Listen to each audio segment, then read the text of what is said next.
The Imbalance in Education in India. This is an essay largely based on the article by Dr. M.N. Buch, an eminent administrator from Civil Services. Education is a multi-layered cake in which the icing and decoration is on the top. The base which supports the beauty of the top, though plain, is very important. It acts as a foundation on which the whole system rests. Nursery, primary, middle level, and higher secondary schools forms the base and entry points. The objective of these entry points should be to impart education rather than just teach literacy. It should also make the general standard of all students, regardless of caste, creed, social or economic status, of at least a minimum acceptable level. Only then the icing and decoration at the top gains stability and enriches the beauty. The matter of concern is whether, in reality, the primary, and higher secondary education forms the strong base or not. Unfortunately, this base or the foundation which has to serve the higher education lacks the principle of equality.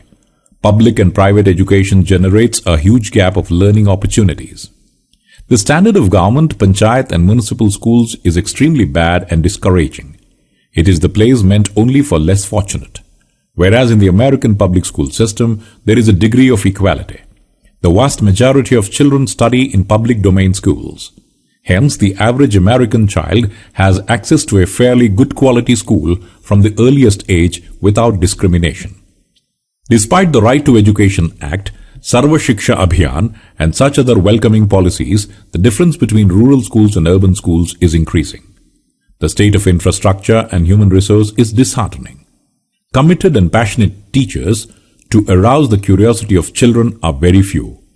Learning the present system is one way, rather than make the children partners in the learning process. Dr. APJ Abdul Kalam was fortunate that in his village in Rameshwaram, he had a dedicated teacher who instigated and instilled new thoughts.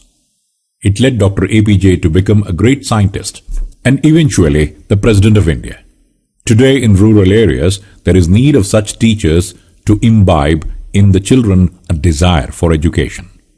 In the bleak landscape of our school education, we have the refreshing oasis of about 560 Navodaya schools located in rural areas.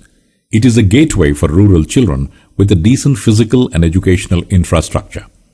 The result is entry of rural children into esteemed institutes later on. We need thousands of such schools to enhance the quality of rural education. Today, public sector is failing to provide that number of schools which can give us universal education of a reasonable standard. This has resulted in the emerging of private sector schools. Though these schools charge a high fee and their infrastructure is better than that of government schools, the standard of education imparted is very patchy. There are some very good schools, but the vast majority of them are just commercial ventures.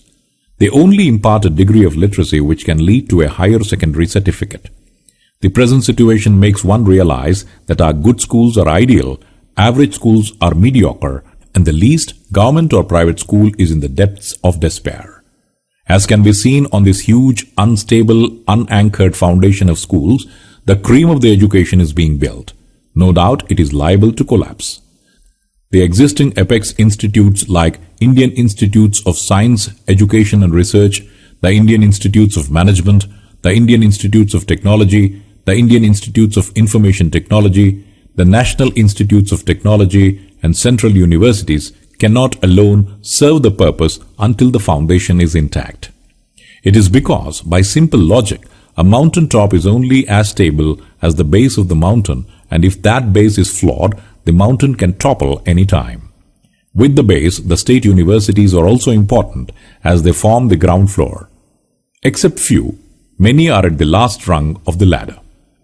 The scope of standard education research is the least. The repercussion is shortage of quality candidates in education and research sector. For example, the Indian Institutes of Technology and the Indian Institutes of Information Technology have a faculty shortage of approximately 45%. There is a need for 8,000 PhD in technology every year to feed both the research sector and the education sector. But the outcome is only 800 per year. The private colleges therefore use fresh graduates to become teachers on contract. These people are hardly educated themselves to educate the children whose fate is put in their hands. The result of mediocre higher education can be assessed through demand and supply pattern of employment market. Lakhs of so-called engineering graduates or any graduate are devoid of employable skills. Demand is high, whereas supply of skilled professionals is less. Therefore, there is mushrooming of professional coaching institutes who again train professionals with 3 to 4 years of study or professional experience. The point being made is that the vast majority of our so-called colleges of technology are producing a product which has actually not been educated at all. The other inequality in higher education is in the class of students in these institutes. Students who are admitted to central universities, to the Indian Institutes of Technology and the Indian Institutes of Information Technology, the Indian Institutes of Science, Education and Research, and the Indian Institutes of Management come mostly from the set of elite schools. These students are the cream of the cream, but all come from a limited collection. Though a large number of people from rural areas are now beginning to compete, urban lots gain majority. There is another set of students who have come through crammers as represented by coaching classes. They are trained to pass an entrance examination, but their minds have not been developed to assimilate and grasp the relevance of research. The consequence is, with the brightest students in IITs and the IIMs, the research record comes nowhere near universities as Cambridge, Oxford, Sorbonne, the Berlin Technical University, Princeton, Harvard, Yale, MIT, the University of California, Berkeley, or Leyland Stanford. If the infrastructure in our institutes is adequate for research, the teachers are highly qualified, the students are very bright, then the environment for research is not there. These top institutions are looked upon more as training grounds for increasing one's employability, finding a job which gives a very high salary, and in moving into the corporate world here and abroad. They are more employment centers than educational institutions.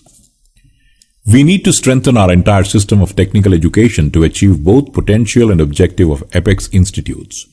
Even an average engineering college should be given the infrastructure and the faculty which can impart good undergraduate education. It is these students who on graduation will either move to employment or will pursue higher studies in an NIT, IIT or IIM.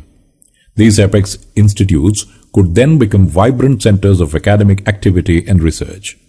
The removal of the present imbalance is possible only with relevant and effective educational reforms. There is another form of imbalance which needs focus. It is the dissimilar importance given to different fields of education. Education is not just a function of science and technology alone. Equally important are the humanities, social sciences and liberal arts. Today, wide gap is arising between two fields. Gradually, the status and level of humanities, liberal arts and social sciences is declining. There is a very real fear that education which narrows the focus of a student onto a particular subject is gaining ground. The more widely focused education which develops a student's mind all round and his liberal outlook is declining. This has had a cascading effect on value systems, administration, environment awareness, and the decline of a class of citizens that is concerned with good government, national integration, integrity, and personal honesty. One more important aspect which scientists like Dr. Yashpal Kapoor and Dr. C.N.R. Rao and others have been advocating is the lack of emphasis on fundamental sciences which form the base for original research. There is hardly any worth mentioning original research that is being done which is leading to new inventions, new products, useful in industrial and commercial development of the country. Therefore, there is a need for integration and interaction between the arts, humanities, social sciences, liberal arts, management, technology and sciences so that these disciplines act as the pivot and around which the more specific disciplines evolve and develop and the student himself becomes a much better rounded person. To conclude, our education system has to be evolved in a holistic manner to create a generation of confident and rational Indians.